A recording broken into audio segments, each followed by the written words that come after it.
The book of Mark, chapter number 10, and we will start reading in verse 13. There are a few verses we're going to read.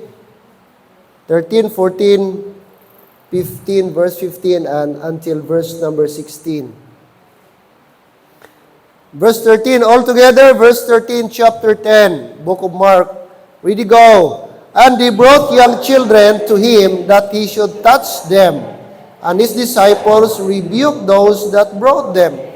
But when Jesus saw it, he was much displeased, and said unto them, Suffer the little children to come unto me, and forbid them not, for of such is the kingdom of God. Verily I say unto you, whosoever shall not receive the kingdom of God as a little child, he shall not enter therein.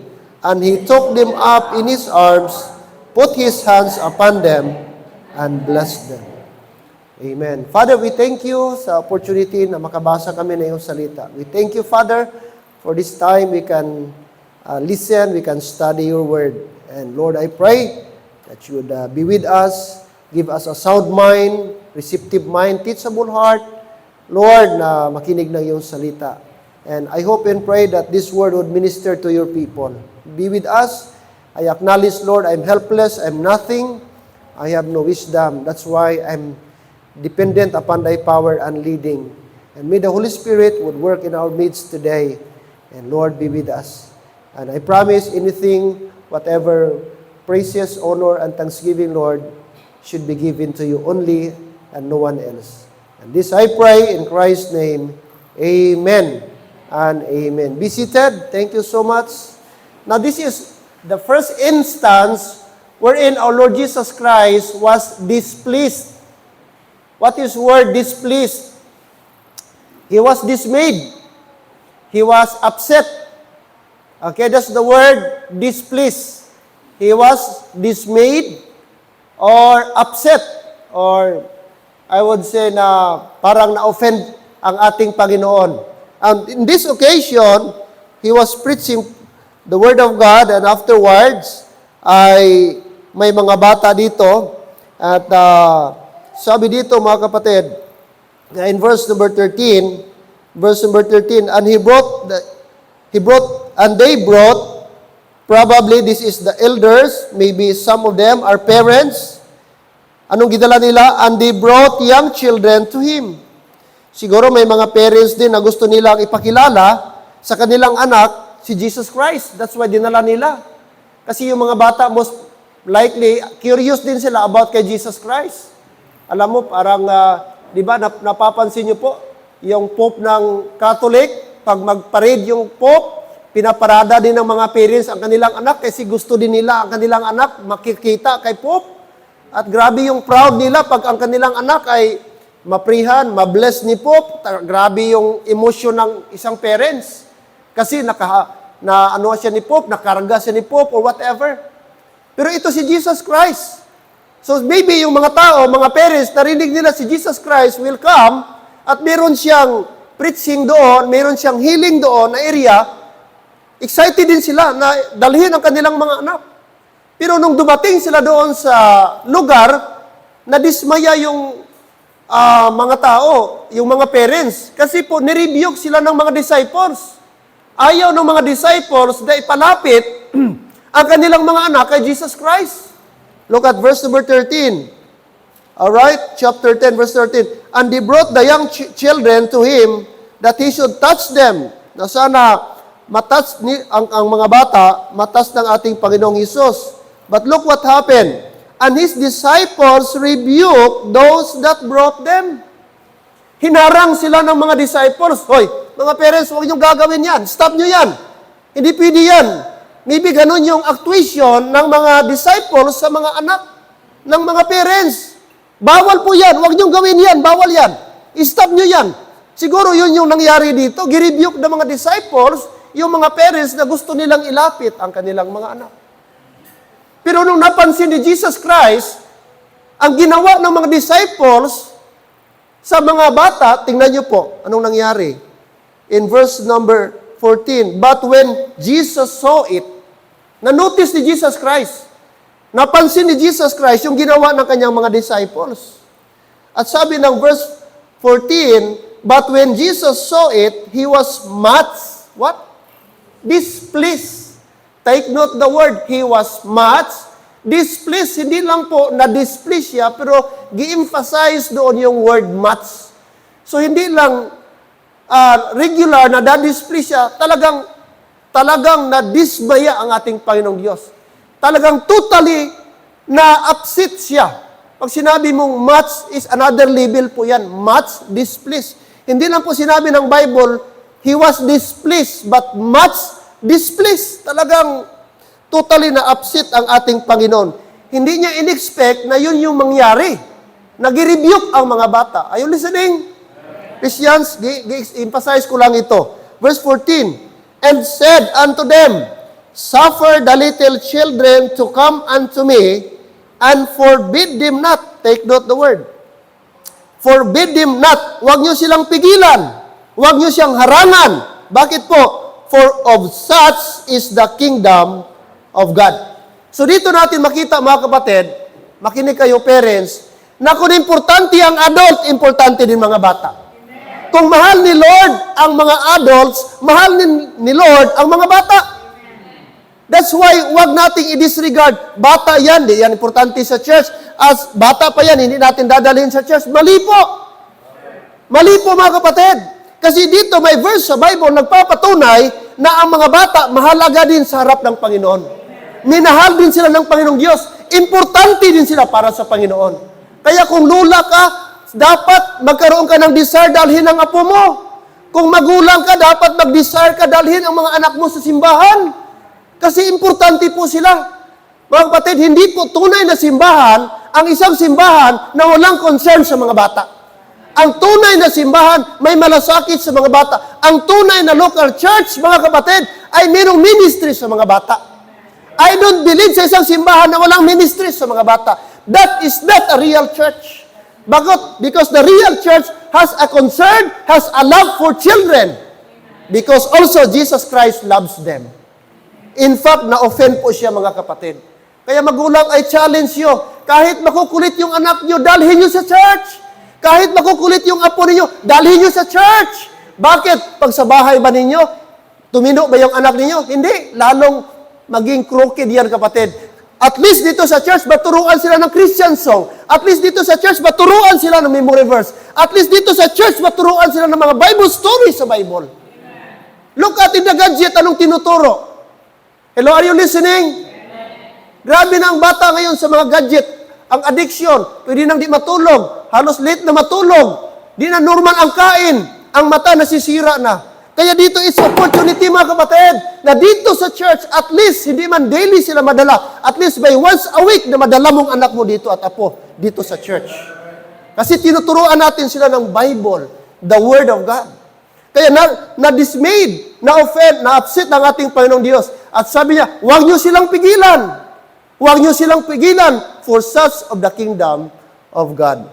But anyway, that's not our message.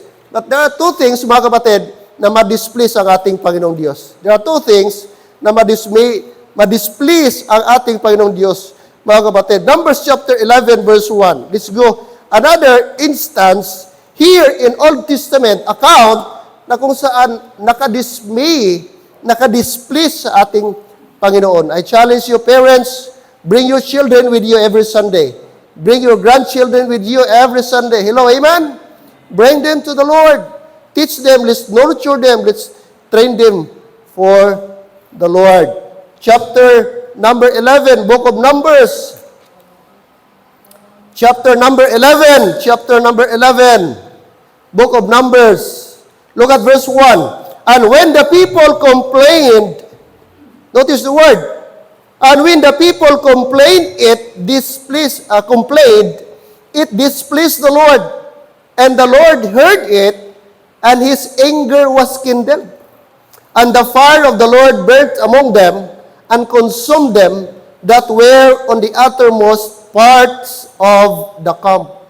Now here, another story that our Lord was very displeased. Why?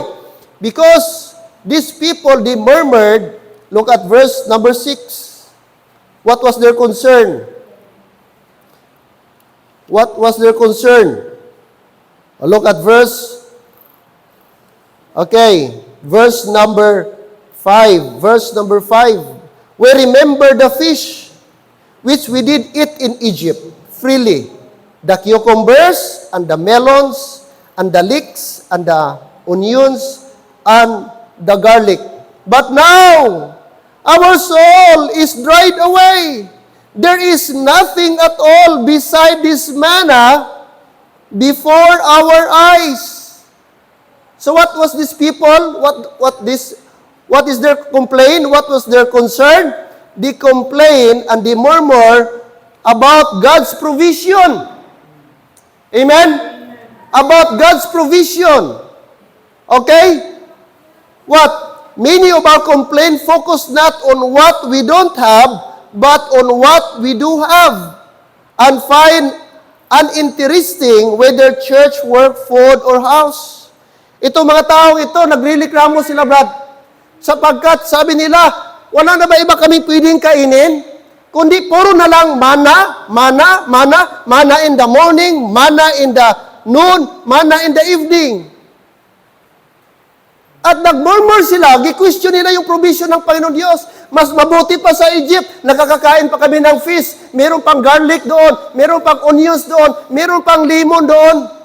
So ang kanilang pagkain, during na slave pa sila, mas na-appreciate nila at hindi nila na-appreciate yung freedom nila na pinalaya sila ni Lord from the bondage sa mga Egypt.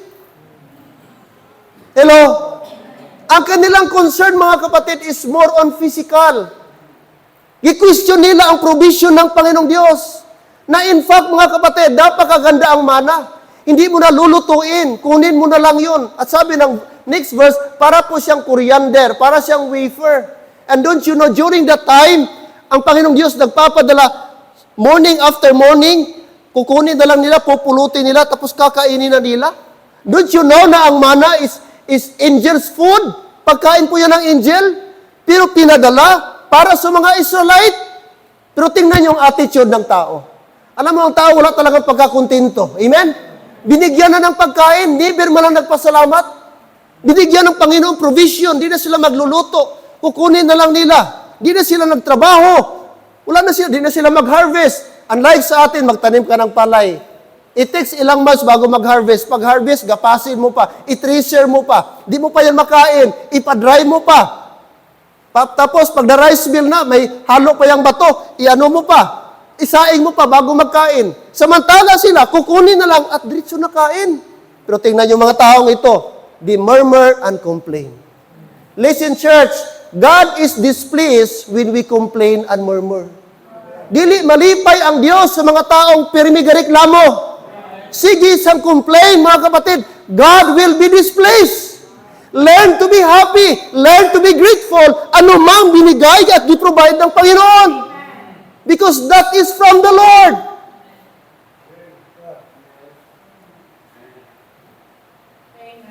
May ara, tanay ko, 4 wheels ba? Pero sikanhan man. Pasalamat ka, may sikanhan. Yung iba, gamotor lang. Samantala ikaw, 4 wheels na. Ikaw din na magmotor, di ka rin magreklamo. Tani, 4 wheels ba? Motor lang akon. Pasalamat ka may motor. Imagine mo katong gabike. Ikaw ya, gapuga-puga ka na lang katong iba. Oh, hapo ka. Takla doon. Mas pabor ka kaysa nagbike. Mas madasig ka kay gamotor ka compare sa gabike. Ikaw naman gabike, pasalamat ka nga may bike ka. I-compare mo sarili mo dito sa gabaktas. Di ka maglantaw dito sa unahan mo. Lantaw mo sa likod mo. Ay, salamat. Bahala bike. At least, may ko galakat. Oh, may po ko maintenance. Katong motor, may maintenance. May krodo. May gasolina. Katong 4 wheels. Oh, tire pa lang. Don't you know, ang tire siya ng, Nissan Navara, Gismil. Oh. Kaya di ka dapat mainggit dito. Pasalamat ka, kung gabay ka lang, at least wala ka maintenance, naka-exercise ka pa. Naging healthy ka pa. Don't you know, laban nagkakasakit, kato sige sakay-sakay. Galakat-lakat. Na high blood to, sige sakay. Ang sige lakat, waay, gyapon, bisan malam na. Kay kargado, exercise. Kaya dapat happy ka, amen? Ikaw naman gabike, ikaw naman nga gabaktas. Abaw, may pasila kay may bike, ako gabaktas. Lakat-lakat lang ko. Pasalamat ka, nga kalakat ka pa kay may iban dito. Way kalakat. Hello, amen, nakuha yung punto? Pasalamat ka kay nakalakat ka pa. Biskan, lakat lang, at least, nakaabot ka sa gusto mong kantuan. O, lantawa si Chini. Ating bisita, amen? O, gusto maglakat, pero, di ba? Samantala ikaw, way na sang ligid, way ka rito. O, gusto ka magpungko, may 4 wheels, 2 wheels, pero sige. O, ikaw ba-drive, amo na, o pili ka. Nakuha nyo? Amo na, hindi ta mag-compare atong kaugalingon sa iban. Ay, kanano sa ila, kay may ara pa. Ako, ay, mag-self-pity ka. May ara ka ulas sa iban. May ang iban, may ara man ulas sa imo. Kay kanya-kanya ta mga blessing kay Lord. But never ta mag-complain. Never ta magreklamo. Kay may kakabalo, pinagdaanan sila. Anong struggle niya sila bago niya naangkon? And maybe ang relationship mo man kay Lord. Dugay ka nag-pray, way mo naangkon. Maybe there's something in your heart. Kaya inggitira ka, muna may gihatag ni Lord ang favor sa iyo. Pero kung happy ka, kaya nagkaroon ng ibang tao, sunod basin ihatag na ni Lord. Kaya happy, rejoice with them that rejoice. Dalawa man lang yung maturity. Pag may blessing yung iba, nainggit ka o natuwa ka. Diyan mo makilala ang tao, ang tunay na ugali ng tao. Pag nagkaroon ng blessing yung iba, ano yung reaction niya? Ano yung attitude niya? Natutuwa ba siya? O sabi niya, ano mo na, pero utang mo na, may kumbranyo na. Utang mo na, Japon. Utang, Japon na. So what kung utang? Amen? Importante, gabayad. Ikaw, gamay utang mo, ay kagabayad. Mas labaw kang kalain. Murmur. Sometimes ang tao, andyan yung murmuring natin. Ang complaint. That's the reason why ang favor ni Lord, ang blessing ni Lord, hindi natin makamtan because andyan yung complaint always. Ito mga tao, di nila na-appreciate yung freedom. Pinalaya sila. They were no more slaves, mga kapatid. Nakakrus na sila sa Red Sea. But pagdating nila doon sa wilderness, tingnan yung ugali nila. Buti pa doon sa Egypt, may isda. Dito wala. Buti pa sa Egypt, may mga melons. Kahit slave kami doon, at least nakakakain kami ng onions, mga leeks. Pero dito wala. Always mana. Kita mo yung ugali nila. Di marunong mag-appreciate. Di marunong magpasalamat sa blessing ng Panginoon. Naliligtas sila. Gikuha sila from the bondage, mga kapatid. For so many years, naging bondage sila. Sometimes, para tayong mga Israelite din. May ugali tayo minsan parang Israelite. Sudanta? Kaya naaga mo ni Sudanta? Subukan mo ng Japon, panyaga, panyapon, abo Japon. No? At least may ginakaon ka. Don't you know ang iba, 1 day, 1/8 na lang? Tayo gamirinda pa ta. Hello? Ang iba niya kanon lang blessing na. Way pasudaan. Dumdum ko sa ito, perti kapigado, tig-ilinit mga abyan. Ang mga tao ga ilugay, biskan na, saging ba nga, perti ka luyat, gagawanay, balinghoy gagawanay. Kahit puraot mga abyan, tigulutom. Grabe. Tandaan ko nung una, pag sabi ng nanay, pagtingin namin, bigasan namin, konti na lang, mga ilang kilo na lang, 2 kilo. O sabi ng nanay ko, maglugaw kayo. Lugawin na, wala nang, hindi na sa ingin, maglugaw, para marami. O isang taka lang yan, marami na kami. 7 good kami. Ilang 2 linggo, puro lugaw. Lugaw sa umaga, lugaw sa ang baon mo lugaw. Grabe mga kapatid, alam niyo, di makakabusog yung lugaw. Sabi ko, klase si ma'am. Sabi ko, pambihira, parang di ka makakonsentrate, lugaw. Lagyan mo lang ng sabaw ng bagoong. Yun ang ulam, minsan bulad. Kapatid, di ka excited magkaon sa lunch break, lugaw. 1 linggo. Praise God, after 2 linggo, nakahiram si tatay ng bigas. Mga 10 kilo. Wow, grabing tuwa na. Ay, salamat, finally. Magkakain na kami ng kanin. Sabi mo na tayong ulam. Okay na walang ulam. At least may kanin. Ulam na yung kanin. Basta palay. Amen? Ma-appreciate mo mga kapatid. Minsan ang tendency sa tao pag umangat na, ang mga ordinary nga bagay, hindi niya na ma-appreciate. Para sa kanya, walang kwenta. Para sa kanya, ordinary lang yan. Pero sa mga mahihirap kapatid, alam nyo, ikaw ngayon, makakita ka ng 5 pesos, 10 pesos, kung mayaman ka, ga-income ka, tag 10,000 o a week, okay? 20,000 a week, hindi mo pansinin yung 10 pesos. Pero sa walang pera mga kapatid, lalo na pag wala kang uhaw na uhaw ka, bulawan yun, ginto na yun. Ay, salamat 10 pesos. Salamat Lord, napaka-uhaw ko na. Ginto na yun sa kanila. Pero sa iyo, di mo ma-appreciate yun.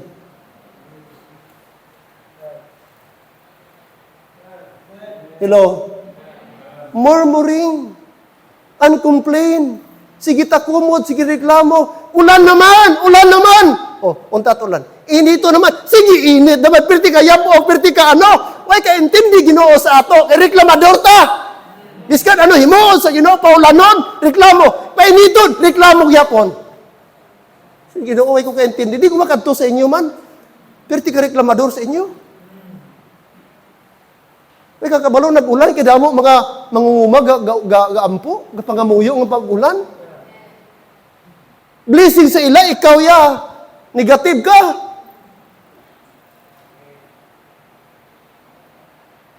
Hello? They never appreciate. And God is displeased. And you know what, mga kapatid? Dahil nagalit ang Diyos sa kanila, nagpadala siya ba ng apoy? Tingnan niyo po, verse 11, chapter 1, verse 11. Anong ginawa ng Diyos? Hindi nakatiis ang Panginoon Diyos. And when the people complain, it displeased the Lord. It displeased the Lord. And the Lord heard it. Narinig ng Diyos ang kanilang pagrireklamo. And His anger was kindled. Oh. And the fire of the Lord burnt among them. Oh, sinunog sila. And consumed them. Namatay sila. Them that were in the uttermost parts of the camp. So, kani mga reklamador di ay, ano himuon?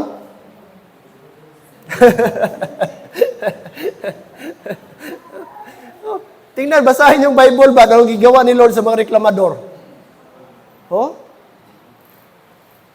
Salamat tayo, grace period na tayo. Hindi na tayo under the law. Kaya kung under the law, grabe yung galit ng Diyos. Pag nagkamali ka, talagang ano, but salamat sa grace, dispensation of grace, napakahaba yung biyaya ng Panginoon sa atin. Na kahit marami tayong nireklamo, di tayo kontento sa mga bagay-bagay, and yet, ang grace ng Panginoong Diyos, andyan pa rin mga kapatid. Alright? They protested. The protest of God's people about this menu in the wilderness, recalling the variety of food they ate as slaves in Egypt. They despised the monotony of God's current provision, mga kapatid. Okay? Church, let's always be grateful of everything. For all the blessing that we receive, mga kapatid, dapat nating tandaan na yan po ay kaloob lamang ng Diyos. No? Kaya huwag tayong, andyan ka man ngayon sa kalagayan, praise the Lord, thank the Lord. Okay? Mga kapatid, God exactly provided what they needed each day, but they wanted something more exciting, more special. They were dissatisfied of what they have, mga kapatid. No? Di sila kontento sa mga ara sa ila. Gapangita sila sang waay. Okay? Mga bata karon kabudlay na pagkaunon sang gulay. Amen? Sadto sa amon mga abyan, hindi ka pwede magreklamo. Kung ano nilagay ng magulang mo, yun na yun. Huwag ka nang maghanap kung gulay yan, gulay yan. By the way, wala ka ba ding pilian, kaya yun lang. Oh, but I thank the Lord. Lumaki ako sa gulay. Number 1, tatay ko Ilocano. At alam natin Ilocano mahilig sa gulay. I'm very happy, mga kapatid. Nung una, parang galit ako sa ampalaya. Pero nung natuto ako, hinahanap ko ng ampalaya. Kahit salad na dahon ng ampalaya, gusto ko yan. Tatay ko, ginasugba lang kunti. Mga kapatid, ang malungga, yung ano yung tawag doon? Yung ampalaya. Tapos, bagoong nakatapat. I-blanch lang sa tubig. Ganun na mga kapatid. At siguro hindi kami maging healthy ngayong mga kapatid kung di kami nasanay sa gulay. Don't you know, ang gulay, ang daming benefit. Daming benefit. Pero sometimes, ginadespise ng mga bata ngayon. Way lasa, way lami, pang pobre lang niya na ulam. Mali na kansip. Magulang, turuan yung anak niyo na magkain ng gulay. Ito yung mga anak ninyo ma-appreciate ang gulay. Kaya in the first place, gulay ang gi-create ni Lord. Later on na yung karni. Huwag yung turuan na i-despise nila ang ginawa at gi-provide ng Panginoon. Amen?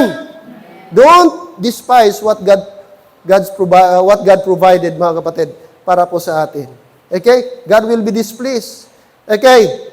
There are two things lang God will be displeased. Number one, when people complain and murmur. Number two, when people become proud of their achievements.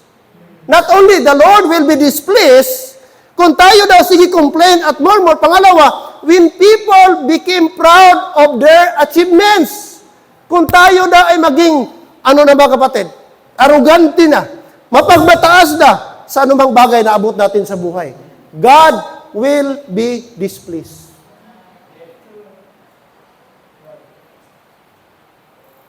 First Chronicles chapter 21. Tingnan natin dito sa itong account, mga kapatid. First Chronicles chapter number 21, verse 1 to 8. First Chronicles chapter number 1 to 8. And Satan stood against Israel and provoked David. Tingnan niyo po, giprovoke ni Satan si David. And Satan stood up against Israel and provoked David to number Israel. Magkaroon siya ng census. I-count niya. Verse 2, and David said to Joab and to the rulers of the people, go, number Israel from Beersheba even to Dan, and bring the number of them to me that I may know it. And Joab answered, the Lord make his people 100 times so many more as they be. But my Lord, the king, are they not all my Lord's servants? Why then doth my Lord require this thing? Why will he be a cause of trespass to Israel? So here, parang nag-question si Joab, bakit siya inutusan ni David na magkaroon ng sinso sa kanilang sundalo, kanilang armed forces? Sabi niya, hindi ba ito kasalanan sa Israel? Parang it seems na nag-protest konti si Joab dito. But sabi ng verse number 4, nevertheless, the king's word prevailed. So walang magawa si Joab kasi utos po, order po ni David na mag-sinsos, i-count niya ilan ang sundalo niya. Nevertheless, the king's word prevailed against Joab. Wherefore, Joab departed and went throughout all Israel and came to Jerusalem. Verse 5, and Joab gave the sum. So meron na po siyang numbers, meron na siyang data o datos. And Joab gave the sum of the number of people unto David. And all they of Israel were 1,000,000 and 100,000 men that drew sword. And Judah was 400 threescore and 10,000 men. Ganun kadami ang sundalo ni David. That drew sword. Ano pa lang yun ha? Gagunit lang yun ng espada. Mga kapatid. But Levi and Benjamin counted he not among them. Itong dalawang tribe, hindi niya gisali si Levi at Benjamin. For the king's word was abominable to Joab. And look at verse 7. And God was, what? Displeased with this thing. Therefore, he smote Israel. And David said unto God, I have sinned greatly, because I have done this thing. But now I beseech thee, do away the iniquity of thy servant, for I have done very, what? Foolishly. You know, mga kapatid,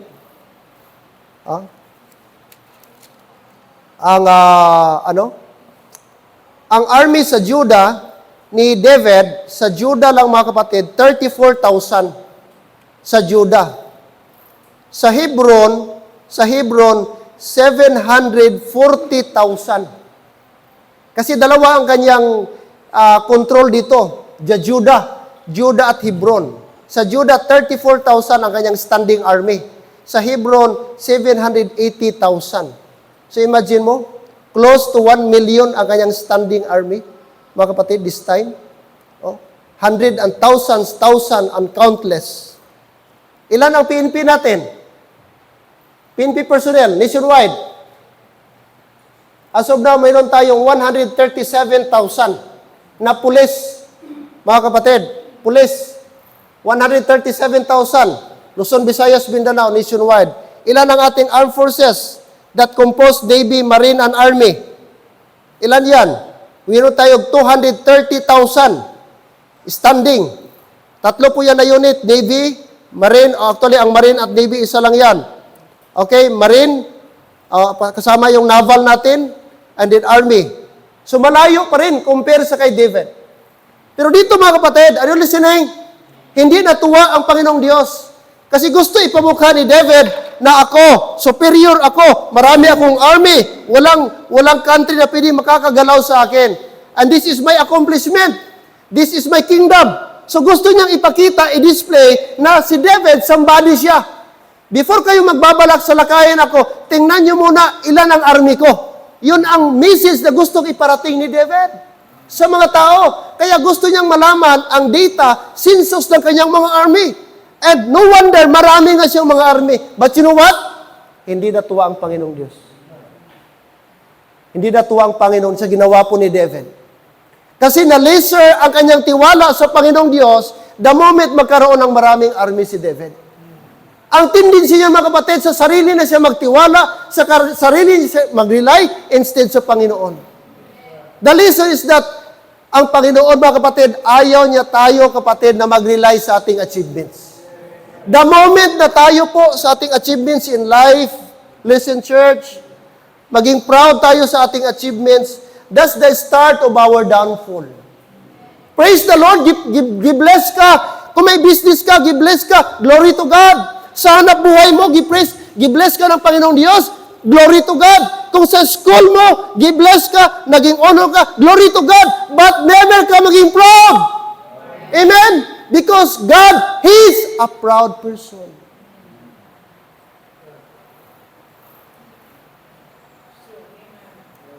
Prayer namin ni Ma'am Vic. Actually, wala pa sana yan na nalabas sa social media, Brad.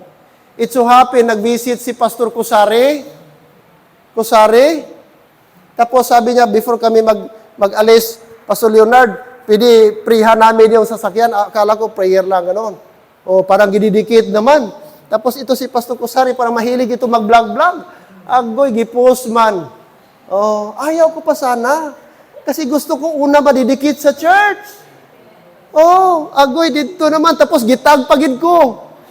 Oh, gitag man ko. Naglapta-lapta na. Pati mga kapatid ko, never ko yan sinabi sa kapatid ko. Wala ko sinabihan. Never ko sinabi sa nanay ko. Kasi gusto ko una ang church malaman. Dito sa church mauna. Let it be. Malaman nila during dedication. But never nga i-advertise mo kasi mahiya tayo.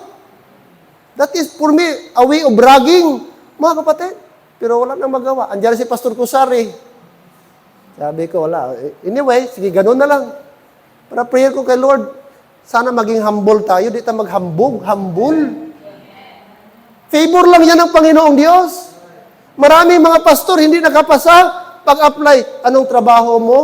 Pastor. Ay, pastor. Sorry, pastor ba? Wala kami tinatanggap dito na application ng pastor. Mahirap ang pastor. Bibihira lang ang pastor na qualify, nakapasa. Mag-apply ka ng car loan. Anong i-provide? Sabihin ng company, magkanong sildo mo? Wala, by faith. Anong by faith? Ano ilagay namin sa application mo? By faith? Di ka intindi yung bangko ng by faith. Kasi di na naintindihan na nabubuhay tayo sa grace ng Panginoon. Sa blessing, wala mang exact amount ang pastor, wala mang sweldo ang pastor. Tapos, ang offering, pag ganun-ganon. Tsunami. Minsan ganon, tapos minsan ganon. Kaya favor ng Panginoong Diyos na qualify tayo. Hello, amen? Kaya huwag tayo magmataas na, ining isa, tapad-tapad ka sa akon, magasgasan nga na akon, bantay ka na, tapad-tapad ka sa akon. Huwag ganon. Sino ka? Sino ka, amen? Favor lang yan ng Panginoon. O, katiting ka lang compare sa Panginoong Diyos. Tapos malaki ka. Pwede yan isang kisap mata, mawala yan. Tapos tikalon ka na. Don't be proud. Amen? Huwag tayo. Praise God, may favor ang Panginoong Diyos. Gi-allow, glory to God. Salamat na isa ka doon sa mga taong naka-enjoy sa blessing ng Panginoon. Church, mga members, huwag kayo. Someday, may mga business kayo, iangat kayo ni Lord, naglaki yung business ninyo, nag-multiply, huwag mag-ibang batasan, huwag mag-ibang ugali. Maintain humility. Maintain humility. Gumanda ang bahay mo, praise the Lord. But never ka manglait sa iba ng bahay nila. Huwag ganun. Mataas ang sweldo mo compare sa iba, praise the Lord. But never ka, mga kapatid, mag-compare sa ibang tao. It's only by the favor of God. Grace of God po yan, kapatid. Try to look back, sino ka nung una? You're nobody, pareho lang tayo, wala ka man din. Pero as the years passes by, salamat ang Panginoong Diyos. Kaya si David, nung na-realize niya ba, anong sabi niya? Verse number 8, nagsisi siya. At sabi ng Diyos, sabi dito, sa ating binasa mga kapatid, I have done. And David said unto God, I have sinned greatly, because I have done this thing. But now I beseech thee, do away the iniquity of the servant, for I have done very foolishly. Very foolishly. Kala niya natutuwa ang Panginoon sa kanyang ginawa, mga kapatid. Nagkaroon siya ng sinsos, gipasinsos niya ang kanyang mga army, okay? Because he's thinking na gusto niyang malaman. Pero mga kapatid, anong sabi ng Diyos? Because of that, gipapili po siya. Gipapili po siya. At if you go on, meron po yung punishment, gipapili siya. 3 years famine, 3 months to be destroyed by the foe, mga kapatid, na kung saan po ay 3 buwan po sila na lagi silang hahabulin ng kanilang mga kalaban. 3 months. 3 years famine, 3 months to be destroyed, or ito, 3 days, sword of the Lord. Mamili ka, anong punishment? Sabi ng Panginoong Diyos. 3 years, tagtuyot, gutom, pangalawa, so select the best answer. Number 2, 3 months na hahabulin sila ng kalaban nila. For 3 months, every day, night and day, tapos, pinakababa, 3 days. Pero ang Diyos, mag-impose ng punishment, mamamatay sila. May papatayin si Panginoon Diyos sa kanila. At pinili siya, Lord, ayaw ko yung 3 years. Ayaw ko yung 3 months na habulin ako ng kalaban. Ikaw na lang, Lord, because I know gracious ka. At yun ang pinili niya. At maraming namatay, mga kapatid, 3 days na pinatay po ng angel of the Lord. Okay? Dahil po sa ginawa ni David. Okay? Look at chapter 9, verse number 14. Okay, verse 9. Verse number 9. Bigyan ko lang kayo ng idea. Bigyan ko lang ng idea. Okay? And the Lord spake unto God's seer, si Dan ang kanyang prophet, go and tell David, saying, thus saith the Lord, I offer thee 3 things. Mamili siya dito. Choose thee one of them, that I may do it unto thee. Mamili siya sa 3. So God came to David and said unto him, thus saith the Lord, choose thee either 3 years famine, first, 3 years famine, or 3 months to be destroyed before thy foes, o 3 months na hahabulin sila ng kalaban, while the sword of thine enemies overtaketh thee. Or else, 3 days, take note, 3 days, the sword of the Lord, even the pestilence in the land, magkaroon ng pestilence, and the angel of the Lord destroying throughout all the coast of Israel. Now therefore advise thyself, what word I shall bring again to him that sent me. Verse 13, and David said unto God, the prophet, I am a great strait. Medyo confused siya. Let me fall now into the hand of the Lord, for very great are his mercies. But let me not fall into the hand of man. So the Lord sent pestilence upon Israel, and there fell of Israel 70,000 men.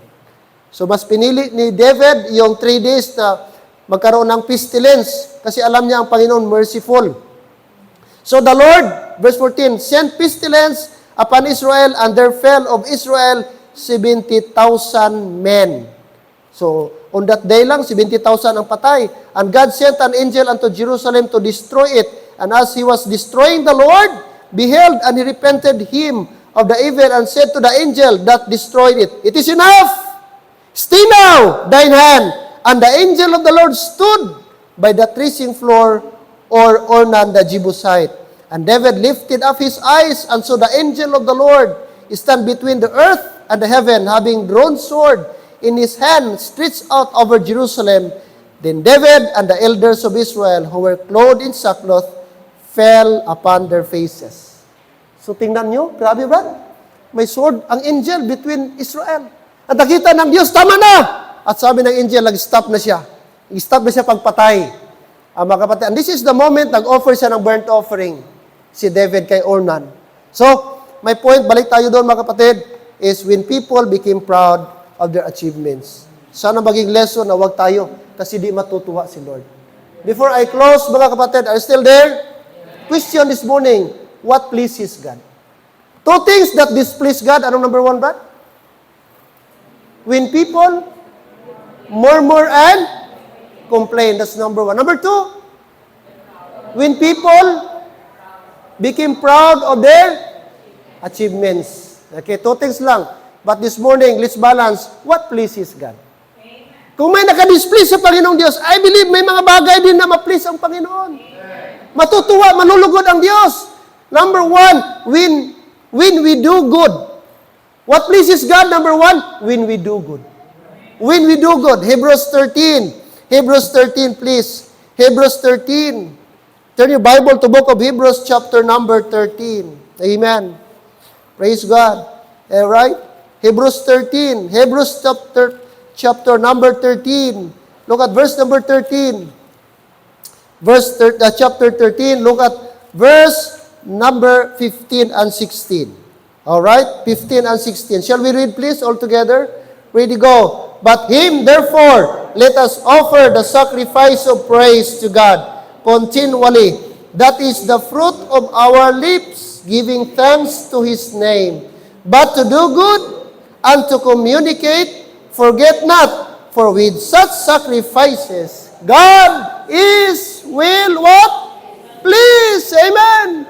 Wow. Those are the things that pleases God. Number one, when we give thanksgiving, when we praise God, God will be pleased. When we honor God, God will be pleased. When we do good, God will be pleased. Amen. And what are the things? What are good things that we need to do in order for God to be pleased in our lives? Don't you know that when we worship God, God will be pleased? Coming to church, God will be pleased. That is a good thing. Going to church is a good thing. Amen. Praising God is a good thing. When we offer something to God, that is doing something good to God. Amen. And that is pleasing to God. When we do soul winning, that is a good thing. Amen. When we share the gospel, that is a good thing. And when we do good things, God will be pleased. Malulugod ang Diyos sa mga taong gumagawa ng tama at mabuti. Tanong, na-please ba ang Panginoong Diyos kasi mayroon kang ginawa something good para sa Kanya? Amen?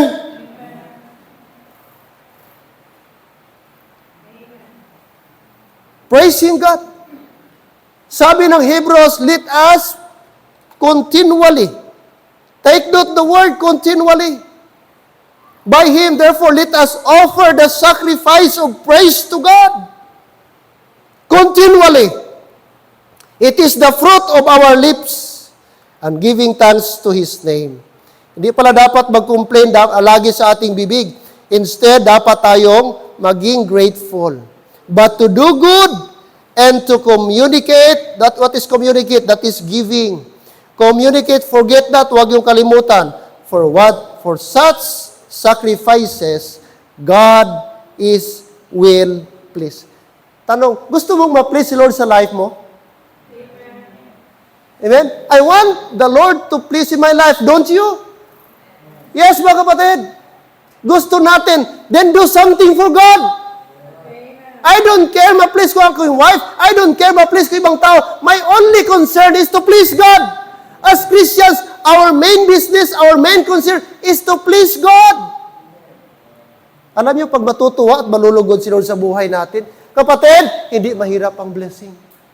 Kahit di ka mag-pray ng blessing, pag na-please mo si Lord, natutuwa mo si Lord, nalugod mo ang Panginoong Diyos, mga kapatid, ang favor will flow upon our lives. Yes, ang ano lang talaga. Di ba, magulang, may anak ka, buot-buot, tapos gasunod sa imo, di ka na, di na mag-request, bakli ko sini, mami, bakli ko sini. Pag nakita mo anak mo masinulundon, anak mo di mo suguon ga trabaho, abalaan niya ng pasunod pag abot sa balay niya. Uy, mali, grabe nga bata, pinasahi, di ba? No, marikol ko akon sa to sa gagmay pa, pagpuli sa bahay, namin nga bata, sige lang, kung may blessing ko, sige lang, bisa di ka maghambal, ikaw na magmatumato nga man, nakita mo yung anak, nalipay ka. Amen? Bisin sa Panginoon. Kahit di ka mag-pray ng blessing ko, aton ginahimo, nakapalipay siya, nahimaya siya, nag-enjoy ang Panginoon Diyos. Sabi niya, kina akong bata namin, nalipay ko, nag-enjoy ko, padalhan ko ni blessing. Amen. Wow. Amen? Ang lisod sa aton, kay gusto ta blessing, pero di ta magsunod sa Diyos. Gusto ta blessing, pero way tagahimo sa mga butang, magkapahimaya sa Diyos. Aton palang pagkari sa church. Amen? Don't you know, na ang aton nga pagkanta, pagsimba na, singing is part of worship. Amen, members? Amen. Kaya let's be on time. Napakaganda during singing. Kumplito na tayong lahat. Andito na tayo, mga bata, kasama mga bata, singing na kasama sa atin. Let us do good. Let us do good. When we do good, we please God. Amen? Number 2, are you still there? Number 2, mga kapatid, when we bear fruit, we please God. Not only we please God when we do good, number 2, when we bear fruit, we please God. Colossians chapter 1. Colossians chapter 1, please, in your Bible. Okay? Colossians 1:10. Colossians chapter 1, verse number 10. Colossians chapter 1, look at verse number 10, please. All right?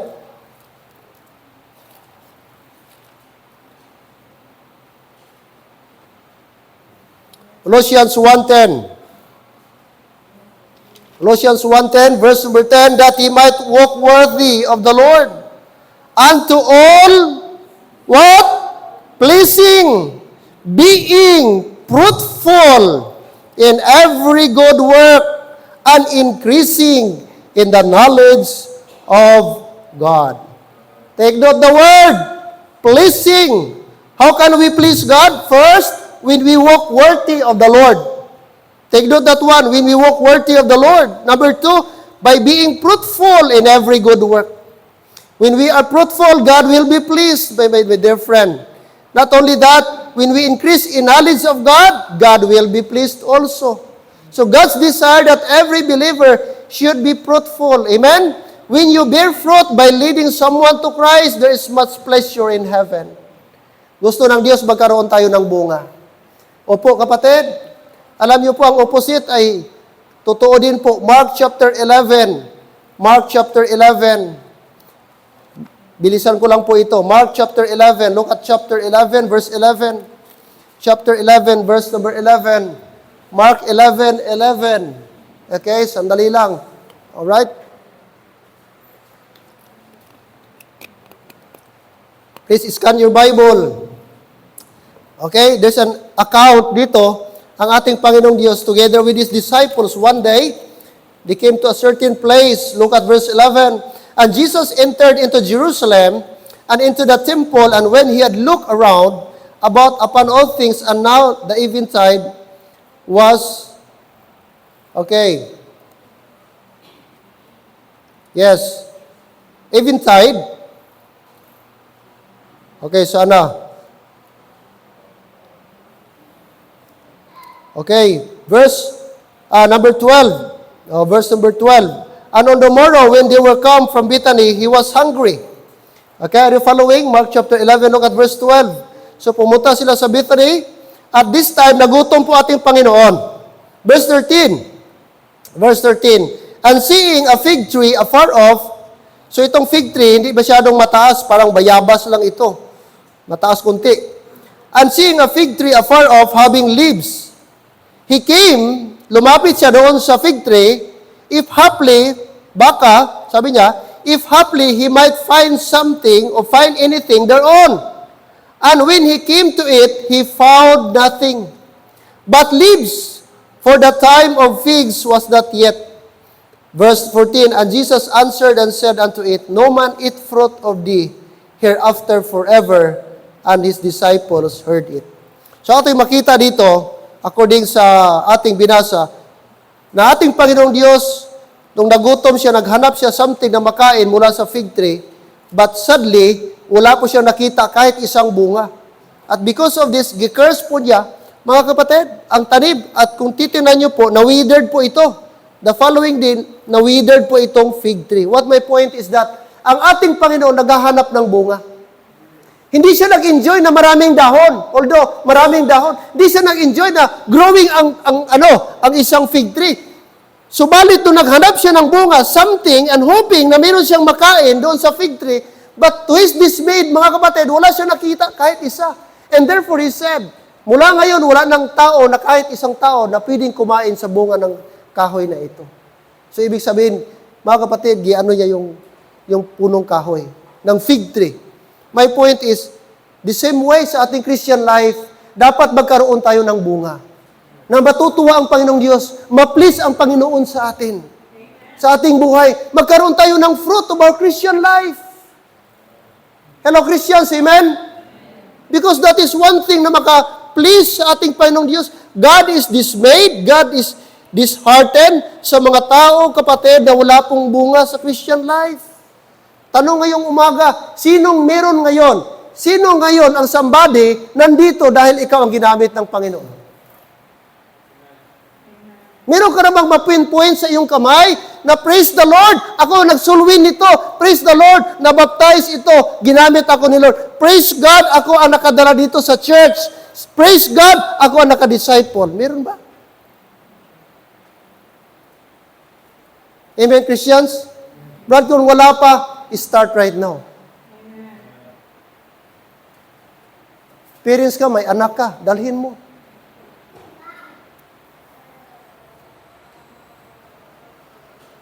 Hello?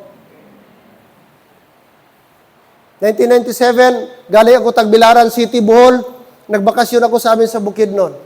It so happened, nandun yung tatlo kong pamangkin, si Patrick, si Pastor GR, at saka si Roy Roy, yung anak ng isang kapatid ko. The following day, muuwi na ako, balik na ako sa Cebu, sa Bohol, Tagbilaran City. Pinatawag ko sila, dito kayo. Elementary pa, grade 5, grade 4. Grade 5, grade 4 sila, dito. In short, gisulwinin ko.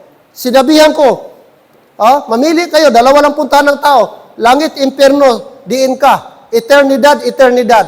Ang cool, ayaw ko ng imperno. O sige, dapat ka maniwala kay Jesus Christ. Dapat ka mag-believe na si Jesus Christ lang makaluwas sa iyo. Opo, Uncle. In short, siyempre traditional pa tayo nung una. Di pa sinner's prayer natin. Pero at least na-discuss natin ang gospel. Amen? Na ang kamatayan ni Kristo, ang dugo ni Kristo, siya lamang paraan. Malinis tayo sa kasalanan. And one day pag namatay ka, kasama mo si Jesus Christ because you believe the gospel. And praise God, out of 3 mga kapatid. Isa doon, not knowing na someday mapastor pa lang isa, si Pastor JR sa Maasin.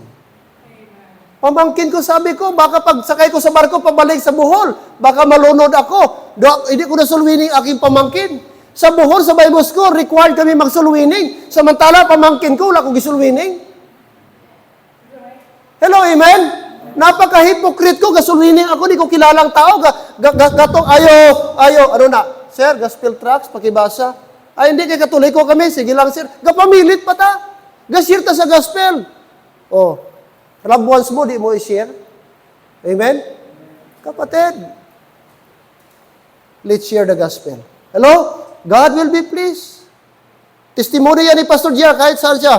At least, alam niya na ang uncle niya, one day, amo ang nagsulwining sa kanya. That's a blessing, amen? We need to bear fruit, Christians. Don't just be saved and then do nothing, no. Bring someone with you every Sunday. Our desire should bring someone every Sunday. Sana may ma-invite tayo. Sana may mabaptize. Sana gamitin tayo ni Lord. Kung hindi ka ginamit, 2023, 2024, pwede pa. Hello, amen? Yes, mga kapatid. And lastly, what pleases God? Number 1, when we do good. Amen? Number 2, when we bear fruit. When you bear fruit by leading someone to Christ, there is much pleasure in heaven. And third and last, when we walk with God as Enoch did. When we walk with God as Enoch did. Genesis chapter number 5, and we will close with this verse. Amen. Look at Genesis chapter number 5. Genesis chapter number 5. Genesis chapter 5. Okay? Genesis chapter 5. Please turn your Bible, book of Genesis, chapter number 5. 21, verse 21. Verse number 21. And Enoch lived 65 years. So 65 siya, nagkaroon siya ng anak. And begat Methuselah. And Enoch walked with God. Look at that verse. And Enoch walked with God after he begat Methuselah. 300 years. Okay, 300 years. And begat sons and daughters, nagkaroon siya ng anak. 23. And all the days of Enoch were 365. So ang edad ni Enoch, 365. Okay? 365 years. Verse 24. And Enoch walked with God, and he was not, for God took him. Okay? So, kita nyo mga kapatid, yung word dyan na an Enoch, and he was not, that means he never died physically. He never died physically. Notice the word, twice ginamit ang word, Enoch walked with God. Enoch walked with God. Now, take note. Take note mga kapatid. During the days of Enoch, the world is very wicked. Very evil ang kanyang panahon. And yet, ito si Enoch, praise the Lord, he walked with God. He walked honestly. He walked faithfully. He walked continually. Amen? He walked serving with God. This is Enoch. And because of that, God gave him favor. He never tasted, he never experienced physical death. Because God translated him. Because God raptured him. Alam niyo po, dalawa lang sa Bible ang na-record na tao nga hindi nagkaroon ng physical death. Elijah, Prophet Elijah, and Enoch. Gikuha sila ng Panginoon. Hindi nakaranas ng kamatayan sa physical. Grabe nga favor ng Panginoon. Kapatid, kung tayo po'y lumakad ayon sa kalooban ng Diyos, malulugod ang Panginoon. Malulugod ang Panginoong Diyos. Amen? God will be pleased. God will be pleased. Enoch pleased God by walking with God in the midst of evil world. Pwede pala tayong makalakad kahit mga unbeliever ating kasama. Pwede tayong makalapad with God, walk with God, kapatid, kahit dito tayo sa mundo, buhay pa. Church, I challenge you. You want to please God? Walk with God. Our daily walk with God. Walk closely to God. When you say walk with God, that means, mga kapatid, kung saan ang Panginoong Diyos, that means same direction. Hindi ka pwede walk with God, tapos iba ang direction mo, ibang Panginoon. Hindi pwede. Walking with God means same direction, same mindset, same character, same desire. Amen? Kung anong desire ng Lord, you as person walking with God, the same ang desire mo. To get closer to God day after day. Amen. Enoch walked with God. And because of that, natuto ang Panginoong Diyos. Church, gusto ko matandaan pag namatay ako, na sana sabihin, itong taong ito is walking with God. Napakaganda ang kanyang buhay because he is walking with God. Not in the world, but in the Lord. Amen? Two things that displease God. When we complain and murmur. Amen? When we become proud of our achievements, but there are things also that pleases God when we do good. And praise God, mga kapatid, ang ating ginagawa, sana po'y kalugod-lugod sa harapan ng Diyos. Every head bow, every eye closed. Let's pray. Father, we thank you for this moment that kami po'y nakapag-worship. At kami lang, Lord, makapagsabi na kalulugod ang aming buhay. I do not know about, Lord, the lives of these people.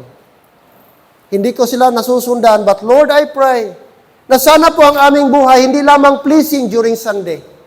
Not just only during Wednesday, not just only during, Lord, Sunday afternoon. But I hope and pray our lives should be pleasing day after day sa inyong harapan. O God, help us, first of all, like the Israelite, Lord, i-avoid namin ang complaining. I-avoid namin ang murmuring. Apostle Paul said, do all things without murmuring and disputing. Help us, Lord, na ma-appreciate namin ang mga bagay-bagay po na binigay niyo sa amin. Maliit man, malaki, whatever, Lord, help us. And also, Lord, help us na huwag kaming mapagmataas. God resisteth the proud, but God giveth grace unto the humble. Lord, I do not know anumang maabot sa aming mga members someday. 10 years from now, 5 years from now, I pray, Lord, na sana po, ma-remember pa rin nila ang preaching na ito na God hates a proud person. Tulungan nyo kami at turuan nyo kami always maging stay humble. Let it be, Lord, laitin man kami, but bless them that blessed curseth thee. I pray, Lord, na huwag kaming magmataas. And Lord, help us instead na kami, Panginoon, ay sikapin namin, we need to strive, we need to long for the things that pleases God. And this morning, thank you so much for reminding us, instructing us, that there are things that we can please God. When we do good, when we bear fruit, and when we walk with God. I pray, by your grace and all of us, Lord, na sana po magkaroon kami ng desire na ito. Things that please God ang aming gagawin. We are not here to please people. We are not here to please anybody. But our ultimate desire should be to please the King of Kings and Lord of Lords. The one who saves us. The one who died for us. The one who sacrificed for us. And that is our Savior, the Lord Jesus Christ. So that one day in heaven, Lord, we can say, we can hear a commendation from the Lord. Welcome, thou good and faithful servant. Enter thou into the joy of the Lord. Oh, Father, it's my prayer. Today, help us aming gagawin na sana po it will be pleasing to you. The Bible says, whatsoever you do, whether you eat or drink, or whatsoever you do all for the glory of God. And thank you, Lord. Thank you for this instruction that we received from you this morning. And I pray that you would help us and give courage and strength to all your people na sana po, Lord, magawa namin ang mga bagay na pleasing sa inyo. We know for sure na ang mga bagay na pleasing sa inyo, sometimes weird sa mundo. Ang dating sa mundo, pangit. Ang dating sa mundo, hindi maganda. But Lord, we don't care. Because ang aming goal is to please the Lord. Not the world, not the people, not the crowd, but to please God in our lives. I request everybody to please that. Christians, naintindihan ba natin ang message? Nagkaroon tayo ng lesson this morning. Nagkaroon tayo ng exhortation this morning. Do you have desire to please God? If your desire, yes, Pastor, then let us do the principle in the Bible. Let us follow the principle of the Bible. And like I said, if we do those things that are pleasing to God, the favor, the mercy, and the grace of God will be upon us. You can come to the altar and pray to God, Lord, please help me na sana po magawa ko yung mga bagay na pleasing sa inyo. Amen. Amen. Come to the altar. Mga kapatid, and also let's pray na sana iwasan po natin ang murmuring. I don't care kung anumang sitwasyon natin ngayon. Anumang sitwasyon, no matter what happened, anumang sitwasyon natin, ang ating bahay, ating pagkain, ating income, let's not murmur. Let's ask sorry. Kung there were times nagmurmur tayo, there were times mga discontentment, meron tayong discontentment sa life. But learn to say thank you to the Lord.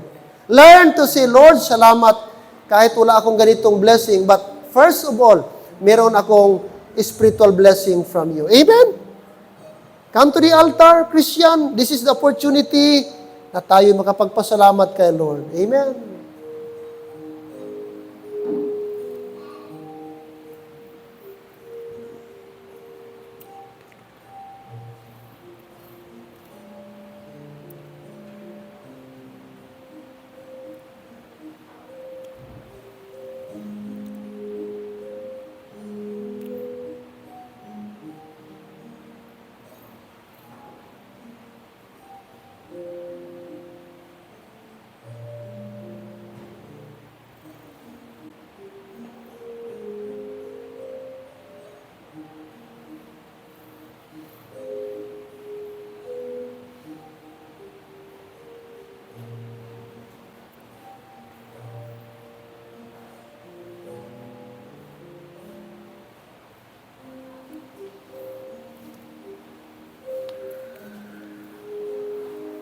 Loving Lord, thank you for this day. Thank you that your word will never be run out of instructions, never run out of corrections, above all, never run out, Lord, of encouragement. This morning, I hope and pray that anything that we have heard will be a blessing to all of us, and it will serve as an instruction and a warning to all of us to never, Lord, to never to get proud about ourselves, about our achievements, accomplishment in life. Instead, we need to give glory to the Lord, anything that we do.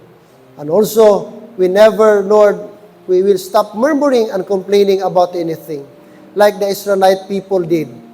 Instead, we need to be satisfied of what you have provided for us. Thank you for this church. Thank you for the brethren. Thank you, Lord, for all your blessings, manifold blessings, both material, financial, and most of all for the spiritual blessings that you have given to us Sunday after Sunday, whenever there is preaching of your word. I hope and pray that, Lord, we heard enough this morning, were instructed enough. Thank you, and as we dismiss, we hope and pray for your guidance and leading to all of us. Especially, Lord, as we proceed sa area po nila Sister Russell. Thank you, Lord, for your blessing. Salamat sa bahay, binigay niyo po. Salamat sa area na ginamit niyo po ang parents ni Brother Jubin upang magkaroon sila ng property. I pray, maalagaan, mahalin nila ang property na binigay ni Lord sa kanila. Marami pong salamat. And all these things as we, Lord, proceed sa aming later part, be with us and bless our afternoon service also this afternoon. Thank you for our visitors that are with us. I hope and pray na intindihan din po nila ang gospel ngayon pong umaga. And this I pray in Christ's name. Amen and amen. Amen.